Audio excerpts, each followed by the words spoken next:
पिछले एपिसोड में हमने देखा कि कैसे काकाशी को ज़ाबुज़ा ने अपनी वाटर प्रिजन तकनीक में कैद कर लिया था। अब काकाशी पूरी तरह से बेबस हैं और सामने खड़ा है मौत का दूसरा नाम ज़ाबुज़ा। काकाशी पानी के बुलबुले में बंद हैं और चिल्लाकर कहते हैं, तुम सब यहाँ से भाग जाओ, ताजुना को लेकर निकलो।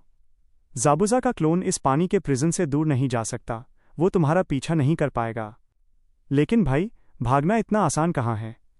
ज़ाबुज़ा का वाटर क्लोन धीरे धीरे उनकी तरफ बढ़ता है। यहाँ हमें सास्के के दिमाग की हालत दिखाई जाती है। सास्के, जो खुद को एक जीनियस समझता है, वो ज़ाबुज़ा की किलिंग इंटेंट यानी उसकी जान लेने की नीयत को देखकर अंदर से हिल जाता है।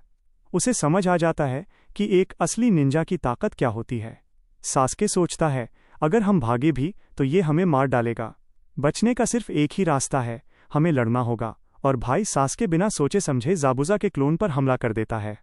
वो हवा में कूदता है, शूरिकेन फेंकता है, लेकिन ज़ाबुज़ा सिर्फ एक हाथ से सास्के के सारे वार रोक देता है और सास्के का गला दबोचकर उसे ज़मीन पर पटक देता है। सास्के लहूलुहान हो जाता है। सास्के की ये हालत देखकर साकुरा जोर से चिल्लाती है। नारुतो पूरी तरह से डर जाता है। वो पीछे हटने लगता है, लेकिन तभी उसके पैर रुक जाते हैं। उसे याद आता है कि कैसे उसने अपने हाथ पर चाकू मारकर कसम खाई थी कि वो कभी दोबारा डरकर नहीं भागेगा।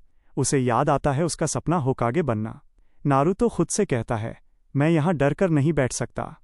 नारुतो उठ खड़ा होता है और सास्के से कहता है, सास्के सुन, मेरे पास एक प्लान है। सास्के चोटिल होने के बावजूद नारुतो की तरफ देखता है। अब यहाँ से शुरू होता है असली मास्टरमाइंड गेम। नारुतो अपने मल्टी शैडो क्लोन जुत्सु का इस्तेमाल करता है। दर्जनों नारुतो ज़ाबुज़ा के क्लोन पर टूट पड़ते हैं।